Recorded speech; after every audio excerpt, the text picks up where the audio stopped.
So let me get to the topic at hand. By this sign conquer. If you don't know, how many people, by the way, do know Constantine the Great? That's what he's usually called in Christian history. Most of people know. Some of you do know who he is.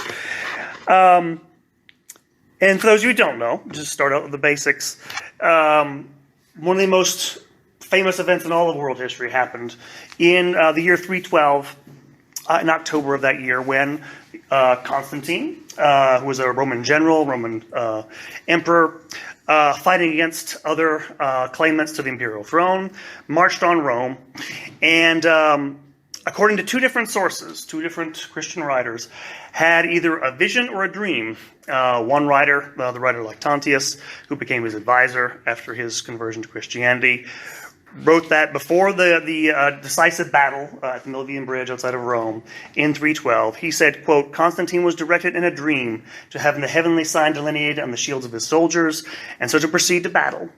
He did as he had been commanded, and he marked on their shields an X with a perpendicular line drawn through it, and turned thus around at the top, being the cipher of Christ. Having this sign, which is the Chi-Rho, symbol of Christ, his troops stood to arms, unquote.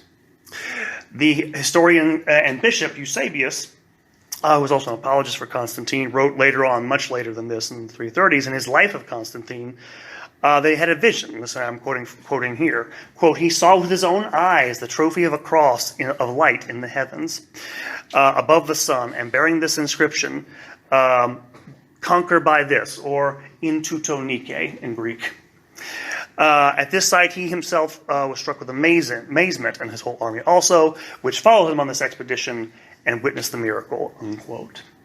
So we have this momentous event. He turns to the Christian God before the battle. He goes into battle.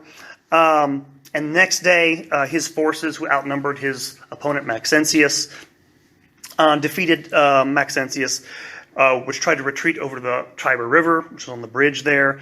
In the chaos, the bridge collapses. And Maxentius and his army, most of them are drowned or trampled to death trying to escape. And then he rides into Rome as the sole ruler of the Western Empire. And from there, publicly embraces Christianity. And so a couple of the things why this is a controversial subject has been for a long, long time now in Western civilization.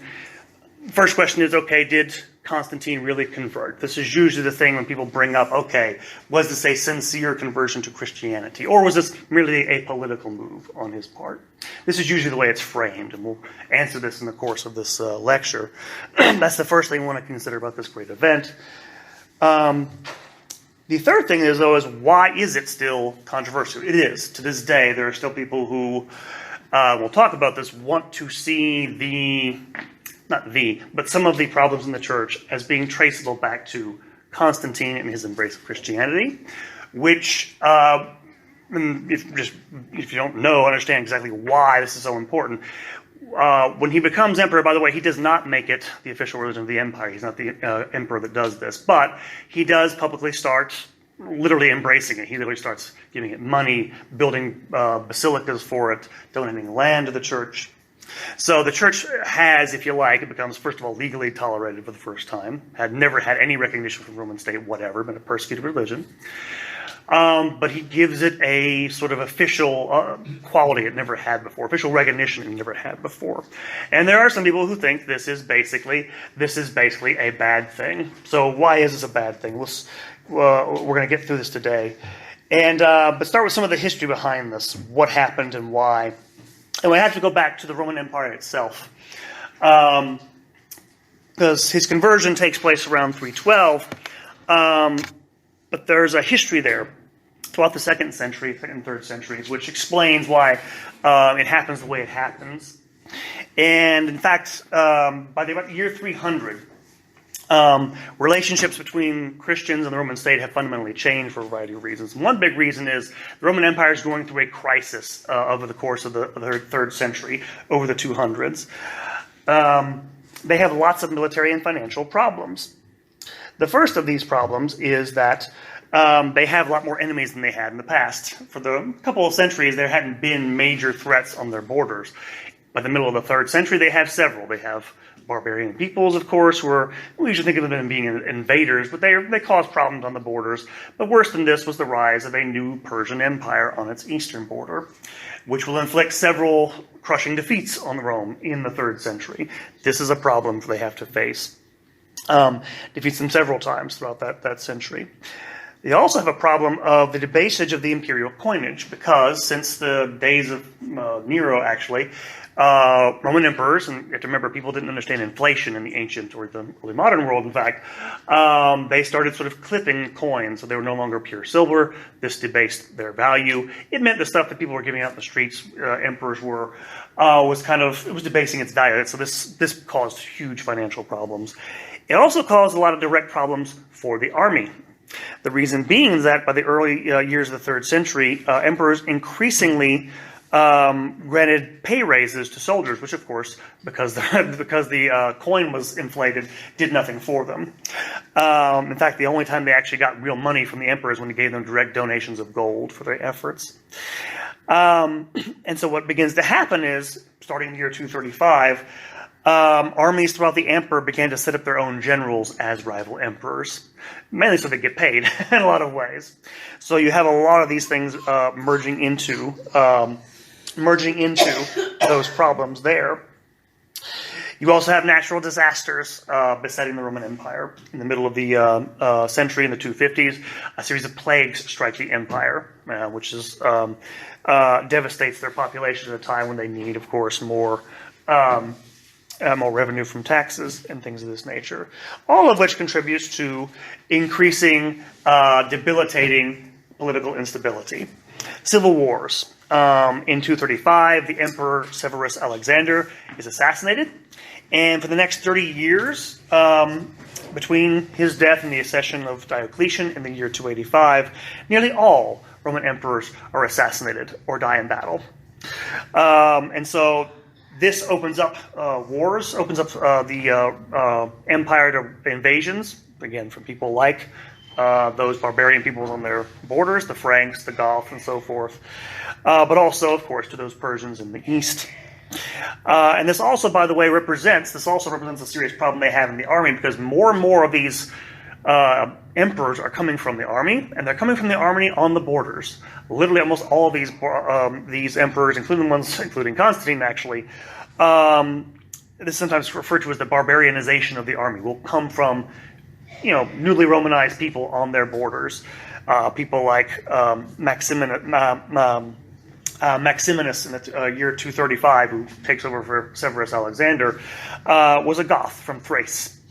There's someone in the 240s who becomes emperor named Philip. He's called Philip the Arab.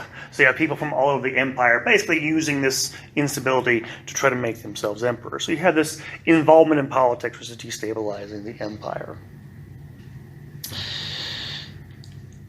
So what happens to get people out of this is that one of these soldier emperors turns out to be kind of an administrative genius. And his name is Diocletian. Diocletian is born in what is today modern Croatia, on the Dalmatian coast, probably at Salona. He was from a peasant background. He was a peasant soldier. And probably not very educated. He didn't really come into the record until later in his career. And when he does, he comes as a general on the Danube River. We'll show you the map in a second to give you an idea where this is at. In the eastern part of the western half of the Roman Empire. And he shows himself to be capable, to be a good general, to be a good leader. He's responsible for border defense in this area. He eventually, after 282, comes to the attention of another one of these other soldier emperors, Carus, and is promoted within his command, becomes command of the imperial bodyguard, achieves a notable place in his household. And what happens is he serves nobly under him. In the midst of a campaign in 284, Carus goes to east to try to defeat the Persians. He gets killed. He leaves the empire to his two sons, one kid named Numerian, the one named Carinus, ruling different parts of the empire. Numerian in the east, Carinus in the west. Numerian dies mysteriously at Nicomedia on the Black Sea a couple of years later, and then a couple of years year after that, in 285, Carinus is killed in battle near Belgrade, and Diocletian becomes sole ruler of the empire. So, what makes him different and what brings the empire back to stability, because his reign sees this, is that, as I mentioned before, he is kind of an administrative genius. And the thing that he is known for more than anything else is the so-called Tetrarchy. Because what Diocletian had come to realize at this point, when he becomes emperor, is that the empire is too big and too complicated for any one person to rule. So starting in 293, he establishes what will come to be called the Tetrarchy. From then on, at least in his lifetime and a little bit afterward, there will be two senior emperors, which he calls Augustuses in English, to which he will add two junior emperors called Caesar, or Caesari. And the arrangement would provide for an imperial presence, a greater imperial presence, in both halves of the empire. And that, in fact, is what he's going to do, is divide up the empire into east and west, into 4 different prefectures that can be ruled more or less by the senior Augusti with his junior Caesar, basically, in each area. Each tetrarch had its own staff and could be on the move throughout the various territories, so that the emperors can actually govern more directly those areas that had been getting out of control in the previous 100 years or so. Further than this, he actually began increasing, if you like, the administrative apparatus of the state. There had been before this 50 military provinces within the Roman Empire. He doubles this number, and he apportions these provinces under 12 dioceses, each with their own vicar. The latter under those sort of 4 prefectures. He also separates permanently civilian offices from military ones. They had never been so in the history of the Republic, or the Empire, I should say. And he also divided up the army into border troops, which weren't very effective because they were essentially a militia, which wasn't very well trained, didn't do a whole lot, from the so-called palace troops, which were the real imperial army, not usually, but often led by the emperors in person.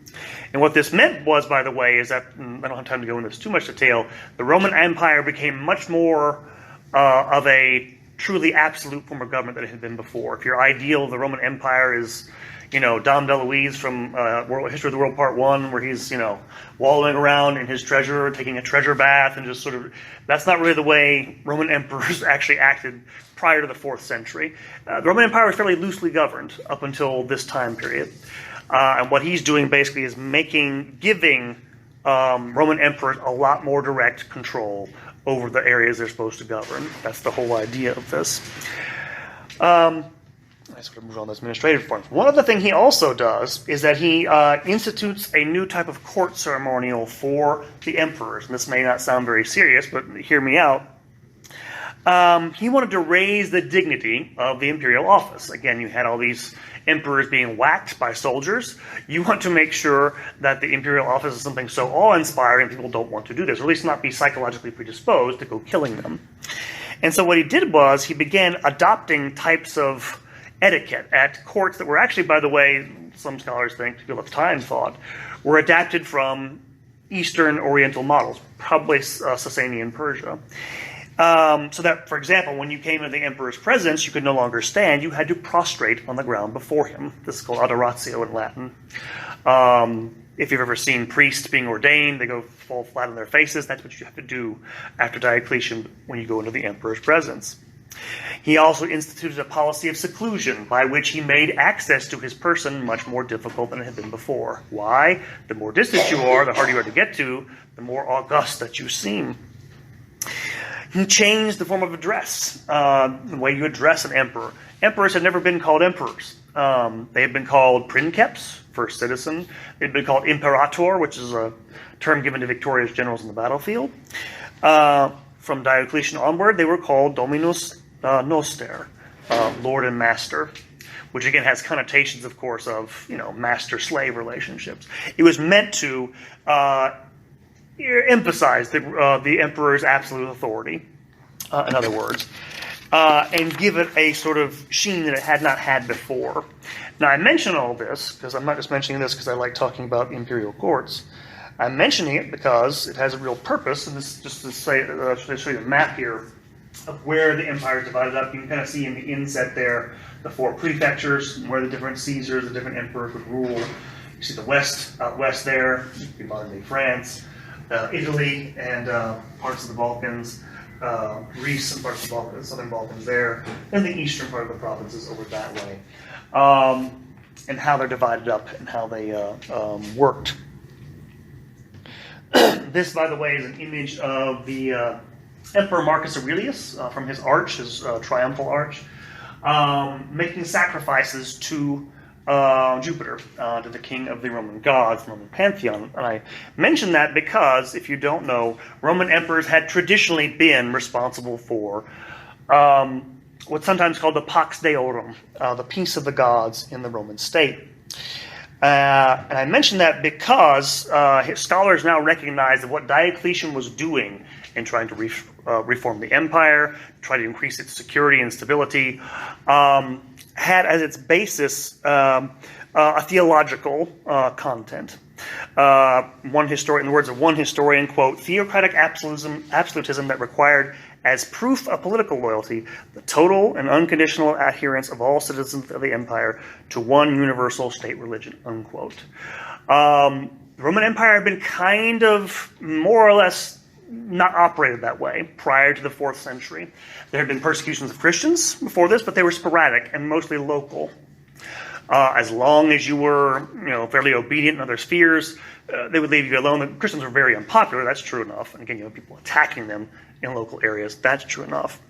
There had been one attempt at a sort of empire-wide persecution before this. Didn't last very long. But seemingly as part of this campaign to shore up the empire, to make sure that the Roman state had a right relationship between the people and its gods, Diocletian initiates what sometimes is called in Christian history the Great Persecution. And in fact, and I don't have time to go into too much detail, this is actually preceded by an attack on the Manichaeans. If you know who these people are, time to go into this stuff. But Manichaeans are a religious sect which kind of parasitic on the Christian religion in some ways. They're a dualist sect who believe that the universe is divided between an evil principle and a good principle. They are attacked even more viciously in 302. Not only does he round up their leaders and execute them, he condemns them to be execution by burning to death. And I'm still not clear on the reasons why they get such harsh treatment. They're treated very harshly even before the Christians. But probably under the influence of his Eastern colleague's name, the Eastern emperor is named Galerius because he's the emperor in the West, the Augustus in the West. He issues an edict in February of 303, which, among other things, requires Christians to hand over their scriptures, their sacred books, and having them burnt. Calls for the demolition of churches, the banning of meeting places for worship. And people who refused to do this were deprived of any rank, if they had any, and thus made liable to torture and summary execution, and as well as prevented from taking action in court. If these Christians were imperial freedmen, as they'd been freed slaves, they were to be re-enslaved. In fact, this first edict didn't actually specify what penalties were supposed to happen to Christians who refused to do all these things. But it seemed to imply a death sentence, and it certainly was applied, especially in the eastern parts of the empire. In fact, by the way, the initial edict, initial 2 or 3 edicts actually, were only supposed to be imposed, those harsher punishments, on the upper classes and imperial civil servants, as they were trying to target upper-class Christians and people in the imperial administration to get them out. They were targeting their leadership, in other words. In the West, the edicts were never enforced that harshly. Churches were demolished, but for the most part, you didn't have quite the same orgy of executions that you'd have in the East. On the other hand, in the East, they were enforced in some ways to the letter. Those areas controlled by Diocletian and his Caesar Galerius. The first edict was shortly followed by a second one, which called for an imprisoning of all clergy. Then a third one released them, but requiring them to make a sacrifice to the emperor, to his guardian spirit. This is the sacrifice that was so objectionable to the early Christians. You had to burn incense before a statue of the emperor's guardian spirit. Till finally, in the year 304, a fourth edict is issued, which essentially imposes this sacrifice to the emperor's guardian spirit on all Christians. One thing to note about this, by the way, I mentioned how things were worse in the East. It seems that basically only the first edict was actually ever enforced in the western half of the empire. So what you would have is, if there would be any doubt about this, after the persecution ended, there were debates about, okay, what do we do with people who apostatized during this persecution? Should we let them back in? And in the West, they basically never mentioned making the sacrifice of the emperor's spirit, probably because it was never enforced, those edicts in the West. They only mentioned people handing over the sacred scriptures, basically, to the emperors. Right. Yes, sir. At this time, is the Vatican around? And, yes. And is that influence? Because obviously that would be in the West. Sure. Let me cut you off there. There is no Vatican at this point. There's no Vatican. There's no church. The Bishop of Rome has not anywhere near that sort of power to do anything. So he's there, but he nothing to do to stop it. So that's a good question. Yes, the Pope is not that strong in the 4th century. Yeah, and so you have this persecution going on east and west. And in fact, it goes on in the east until 311, when the Emperor Galerius, who's kind of falling ill, issues an edict of toleration, putting an end, at least for the time being, to the persecution. Fairly grudgingly. Some scholars tend to think this is overdone. You shouldn't see it as a sort of universal cry of, well, now we're going to tolerate the Christians. It was more a sort of grudging recognition that it hadn't actually worked as of yet. And he dies in the year 311. However, his colleague, his Caesar, Maximinus Dea, will actually restart the persecution in the year 312, 313. So it goes on for a couple more years anyway, despite the ending of Galerius' reign in the east. So, to come to this is what, of course, where Constantine comes in, where he gets his reputation. Constantine is also one of the soldier emperors from the borderlands. He's born in modern-day Serbia. And he becomes emperor because his father, Constantius Chlorus, was a colleague of Diocletian. In fact, he gets made in 305 into the Augustus of the West. His father does. He becomes emperor in the West.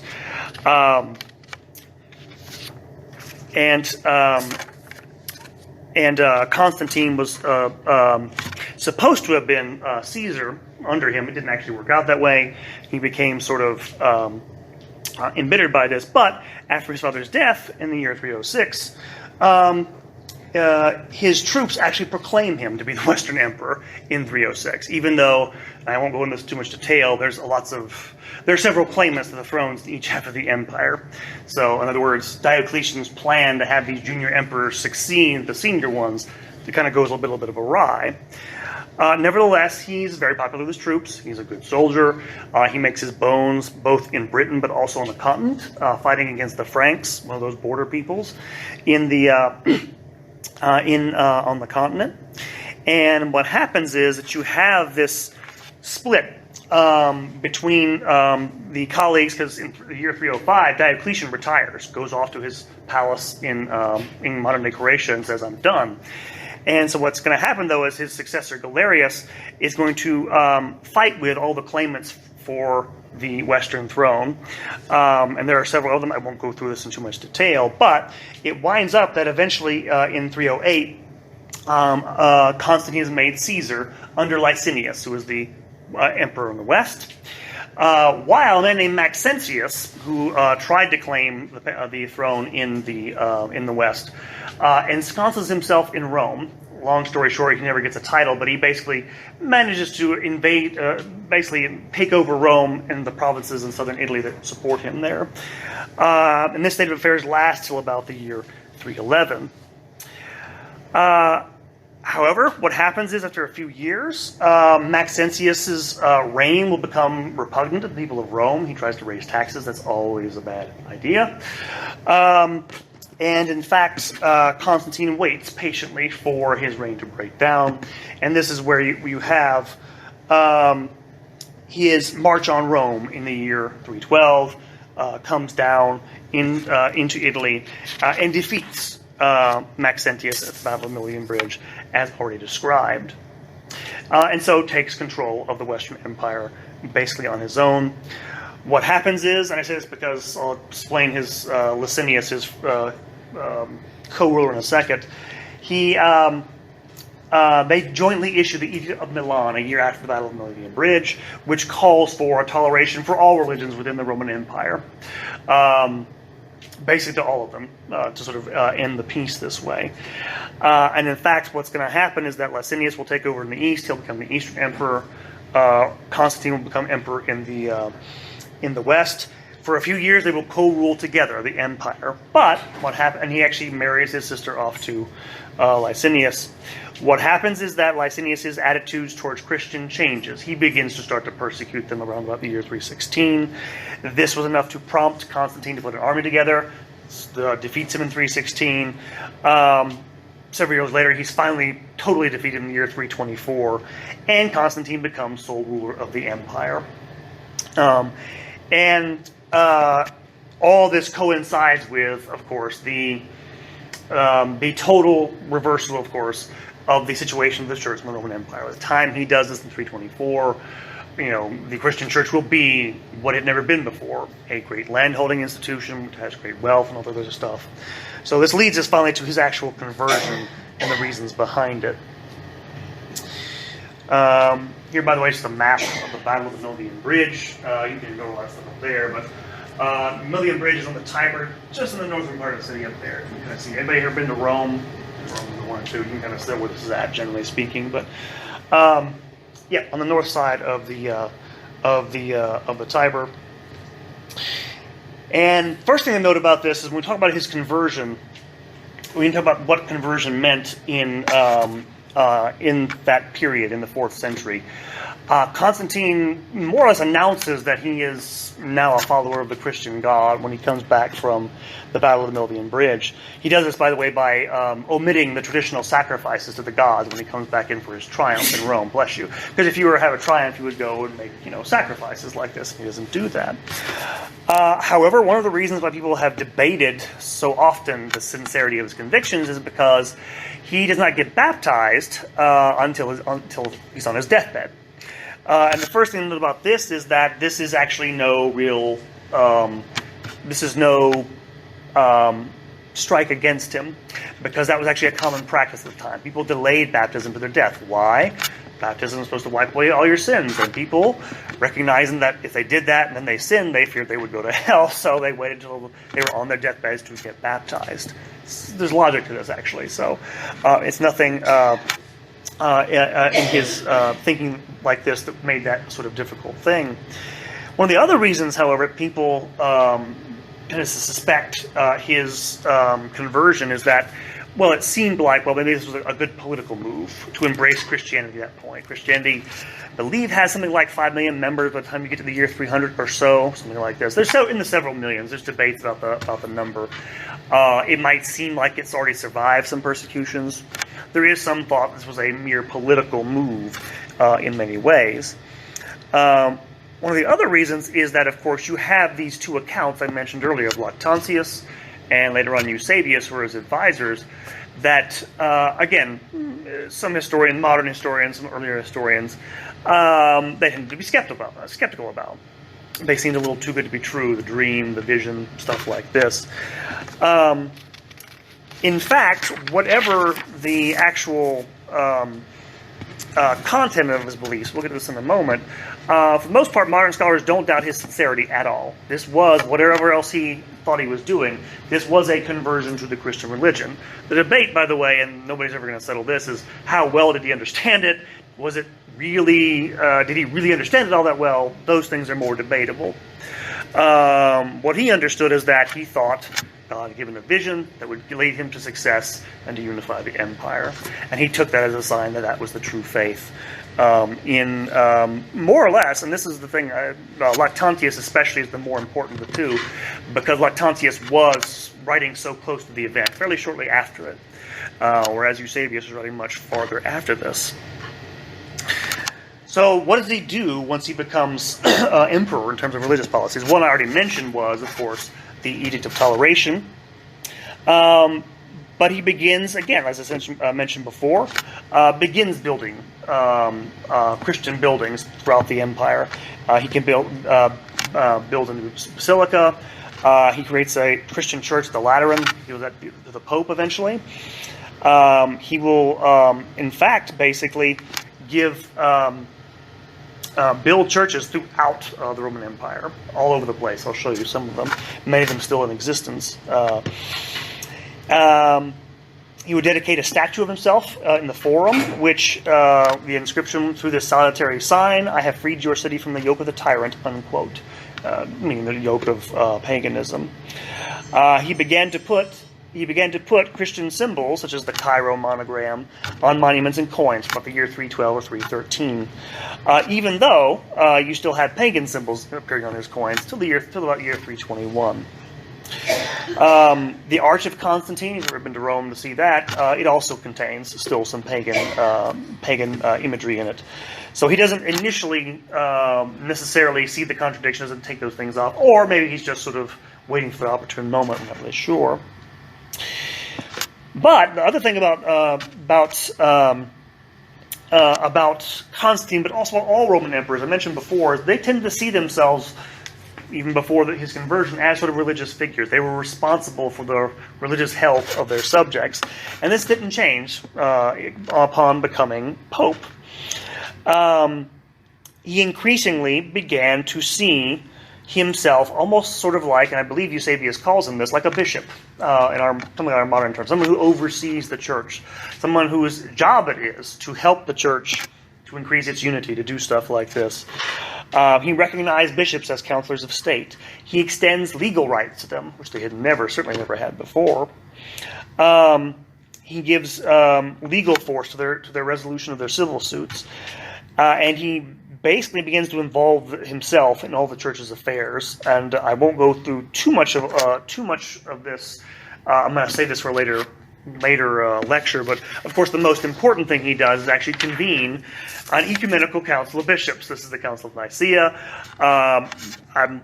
It deserves its own separate lecture, but of course there had never been an ecumenical council before Constantine did this, and he does this basically out of sort of a sense of duty. And by the way, he retained the office of Pontifex Maximus, which is of course a pagan priesthood throughout the rest of his life. So he has this idea, which is, again, not always necessarily clear in his mind, separate from Christianity, that he is the sort of, if you like, high priest of the state in some ways. And so I'll just skip on to that. He also, of course, does one other major thing in terms of turning the empire Christian, which is that he builds a new capital. After his victory over Licinius in 324, he goes to the city on the Bosphorus named Byzantium. Bosphorus is in modern-day Turkey, Istanbul, and changes its name to Constantinople, and decides to turn it into literally a new Rome. And by new, he meant Christian Rome. Old Rome was still pagan. It had all these pagan shrines. He decided to actually move the entire seat of the government, the Senate, all of its government, to this new place on the Bosphorus. In a letter to the East later in his career, he spoke of his experience of God's providence and claimed a divine vocation to protect Christians in the East and the West. And so he sees himself as this part of his new program to sort of convert all of his subjects in some ways. Again, there's still some ambiguity here if you want to talk about his, the sincerity of his conversion. In the founding ceremonies of the new city in 328, he allowed imperial astronomers and pagan priests to perform their rites. In the Forum of Constantine, at the very center, a statue of the emperor depicted as the Sol Invictus. The Sol Invictus is a pagan cult of the sun, was erected on columns. Beneath that column, Constantine had Christian relics and precious objects placed along with tokens of the ancient city under that statue. He also has, of course, a great obelisk that was also planted there as well. I'll show you a picture of that. And nevertheless, when it was dedicated on May 11, 330, it was dedicated in the honor of the Christian martyrs. Even though you have, again, at the same time, allows the construction of pagan temples to the goddess Rhea and to Fortune. He prescribed any sort of sacrifices to go on in there, and he did not allow any of this sort of installation of the for example, the cult of the Vestal Virgins or any other pagan priesthoods in the new city. And in preparation for his death, on his deathbed, he had himself baptized by Eusebius, the bishop of Nicomedia, and his body was, of course, brought to Constantinople when he died. So, again, if you're wondering why the suspicion about it, it's because there's not necessarily this total break in terms of the symbolism of his reign, but also because, again, a lot of these early Christians waited for so long for baptism. Tends to create this impression that it wasn't sincere. Again, you can question whether it's, okay, did he have the best understanding of Christianity? Maybe not.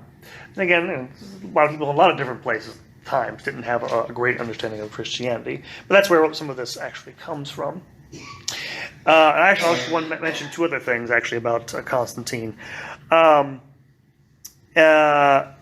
He has been honored in the East. I think want to say from the 4th century, but I don't really know, as a saint for a very long, long time. In fact, he was given the title equal to the apostles by the Orthodox.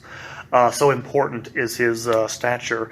And in fact, even in the West, the Roman calendar never acknowledged him as a saint, but there were churches in the Middle Ages, particularly in Britain and France, which actually were dedicated to his name. So he has been a popular figure throughout much of Christian history, if not all of it. And this is just a coin. It was actually struck in 315.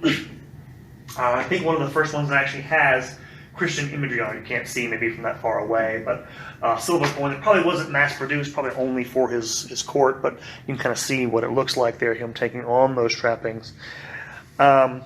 This is the obelisk that was planted in the Hippodrome in Constantinople. It's still there today. In Istanbul, you can see it's going through rough times, but it's still standing like a lot of the architecture he produced. And then this is, pardon me, one of the most, maybe the most important one he built that still survives. This is the Church of the Holy Sepulchre in Jerusalem, which he built. One of the places was actually crucified there and buried in Jerusalem. So you have this, this conversion still has physical manifestations. The effects of his conversion still have physical manifestations throughout the world in many ways. But what about his legacy? Because this is where people really this is where it really comes into play, people's criticisms of Constantine. And one thing to note about this is that his image is being shaped in his lifetime.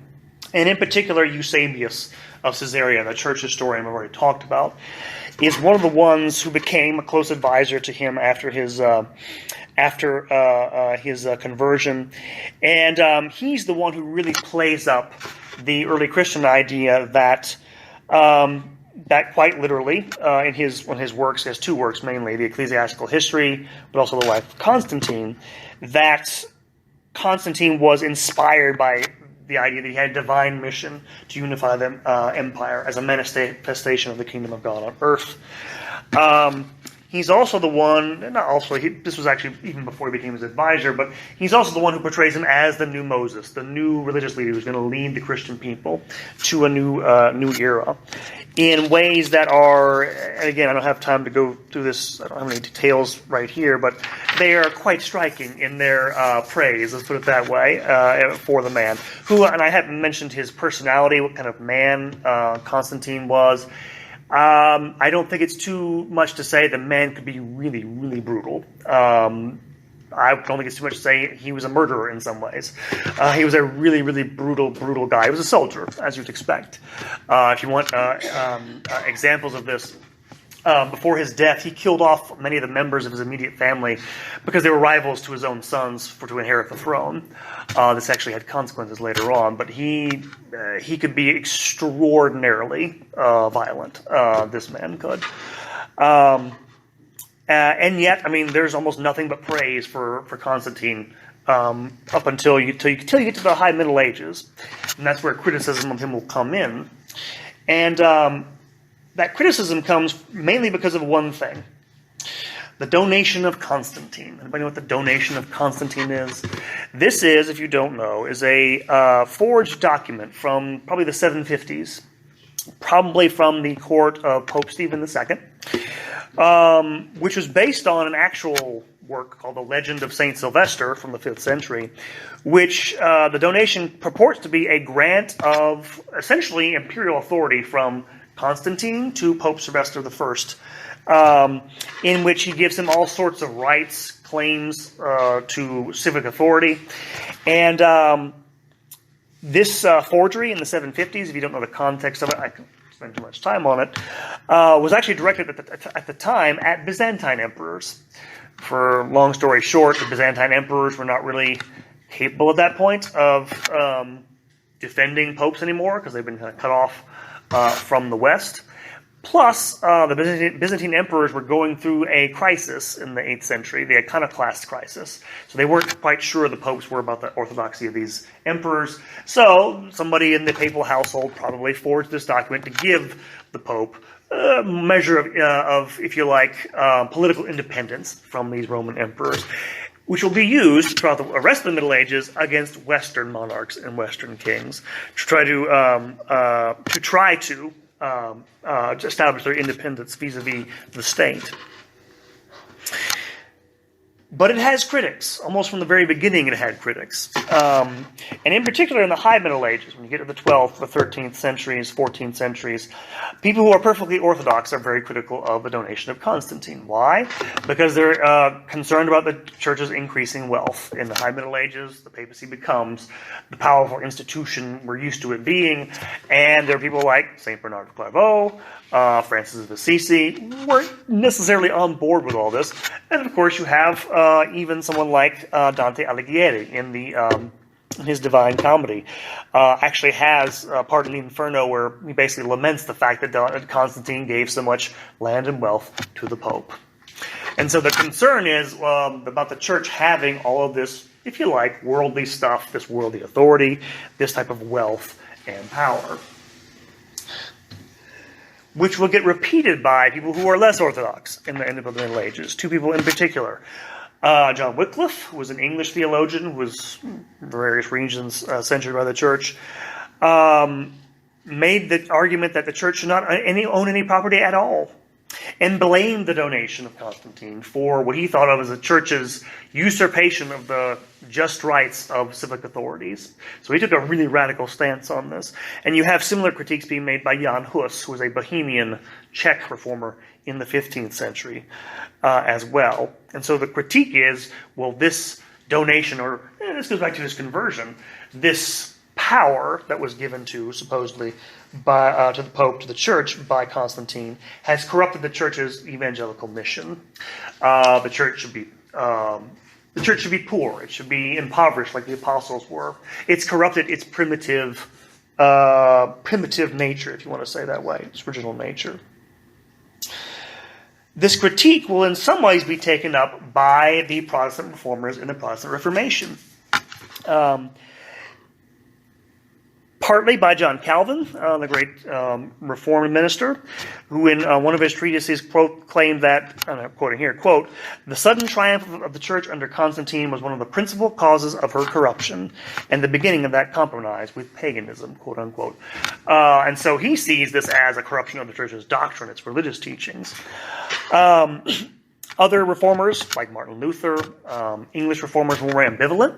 And the reason being that Martin Luther and the English reformers depended upon the nation state in England and in Germany to fund their Reformation. So they may have criticized the Pope, but they actually kind of liked Constantine. In fact, in England, Elizabeth I was actually portrayed, and I'll show you the picture in a moment, in the work of John Fox, was a long story, a publicist and a historian, as an English Constantine, because she, of course, allowed the true faith to triumph, the Protestant faith to triumph in England. But the sect of Protestantism that really does go in for criticizing Constantine and finding in his conversion the source of the church's corruption are the radical reformers of the Reformation era. If you don't know what I mean by that, we're talking about people like the Anabaptists. The Anabaptists were people who denied things like infant baptism. That's what Anabaptism means rebaptism. So you have to be, they only practiced adult baptism. Why? Because there's no infant baptism in the Bible, so they're consistent anyway. And in fact, they also, by the way, that's the other thing about the Anabaptists and some of the radicals, is they also rejected any sort of affiliation between the church and the state. They in particular saw the alliance between Constantine and the early church as being the source point for its falling into what they saw as corruption and heresy. And this, by the way, is the image I was talking about. This is an image from the Axon monuments of the English martyrs by John Fox in 1563. And you kind of see, you don't see it there, it's Elizabeth on her throne, but there's this big C surrounding her. That's C for Constantine. So depicting her as the new Constantine for the English. Which brings me finally to modern legacies of Constantine, modern ghosts.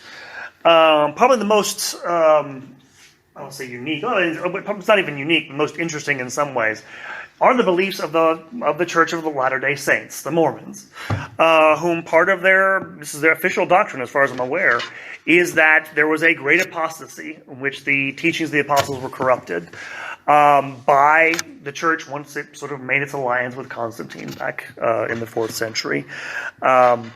Pretty intriguing. They single him out as being the one person who does this. But of course, if you think about Mormon beliefs, they have a sort of interesting rereading of these things, to say the very least. Probably not a coincidence, by the way, that this shows up in that particular religious body, since they're influenced, since they were born in the United States, which is a country, it's a Protestant country, but it's influenced by the free church tradition, which has definite ties to the Radical Reformation. So that suspicion of, for example, church-state power, that suspicion of antiquity as being, corrupting, right? The early Christian church corrupted the message of the gospel, feeds its way into the Church of Latter-day Saints. You also have modern historians who, in general, I'm generalizing badly here, and I can't off the top of my head, to be honest with you, give you too many examples, but usually when Christian thinkers look back at the early church, they tend to lament the fact that Constantine converted. Many early Christian scholars tend to dislike what happened after Constantine. There's no longer, by the way, there used to be this really, really simplistic reading of his conversion as, they took basically at face value that narrative that came out of the Reformation. Most of them know that it's not necessarily as cut and dried, maybe as earlier thinkers thought it was. But they definitely don't like modern historians, as you can imagine, secular historians, like the idea of the church having any power. That's something they think is, generally speaking, bad. This also, of course, gets into inter-Catholic polemic. You may have seen something I posted on my Facebook page a few days ago before this.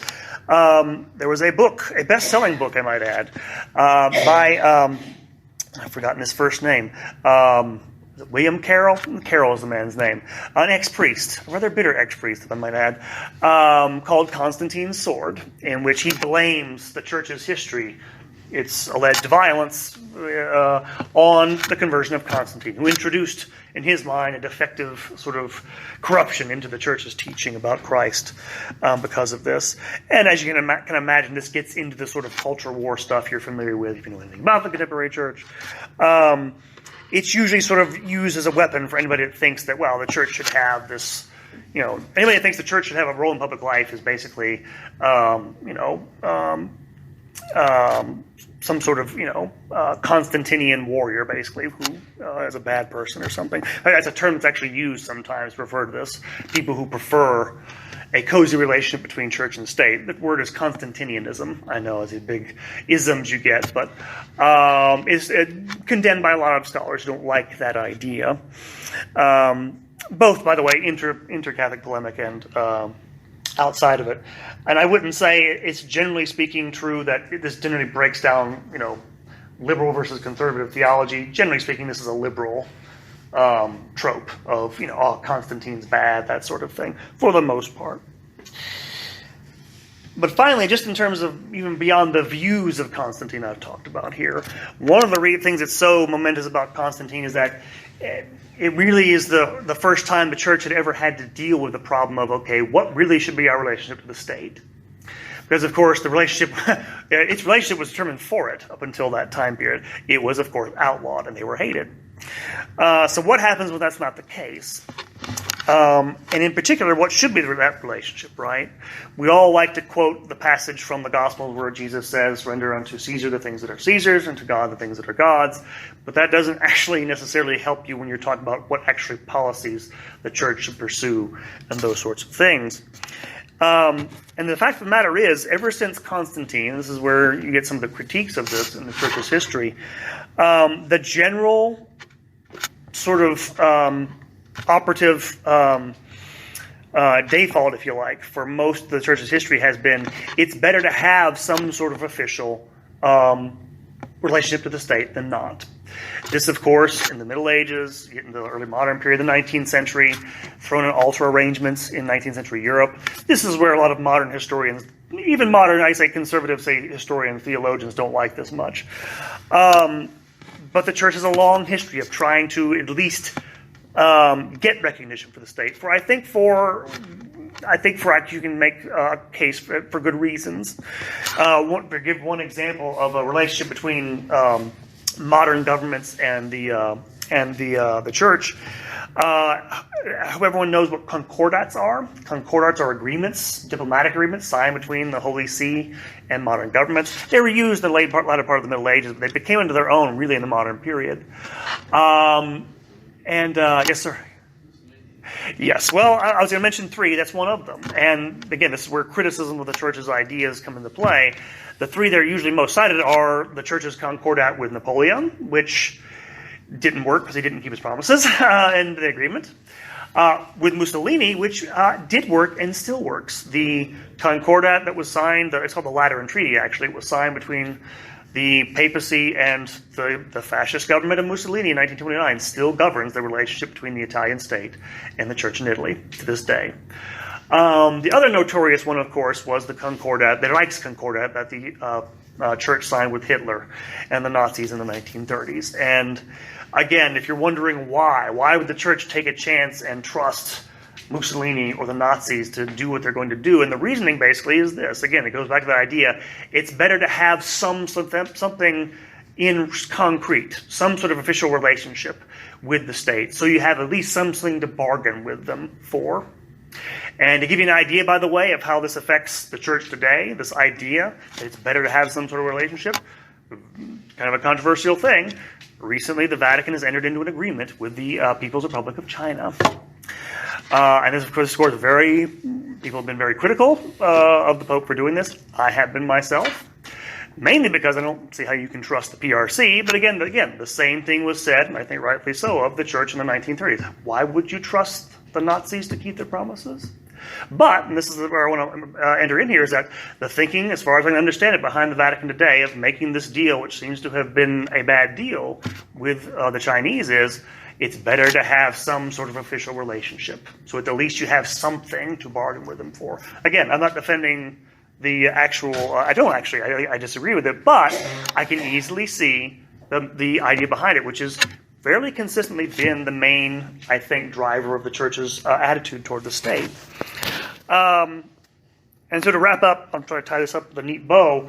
The conversion of Constantine is so important because it does introduce this idea of, well, power. What's the church's relationship going to be to power? Because a lot of what we do, of course, in the church today is voluntary, right? Nobody has a whip over your head telling you to go to mass. Maybe it would help, I don't know. But you get the idea. It's not necessarily something that's you're constrained to do. But if you are going to exist in this world, you really cannot avoid it, I don't think. Not only dealing with power, but also the idea that you're going to be a church, for example, and let's say the church's mission to tend to the poor, right? This is a big emphasis of the current pontificate. It's a big emphasis of, I think, anybody that thinks of themselves as a Christian. You know what you need in order to help the poor? What's that? Money, and lots of it. There's really no way to avoid the corrupting influence of that. You're just going to have to deal with it.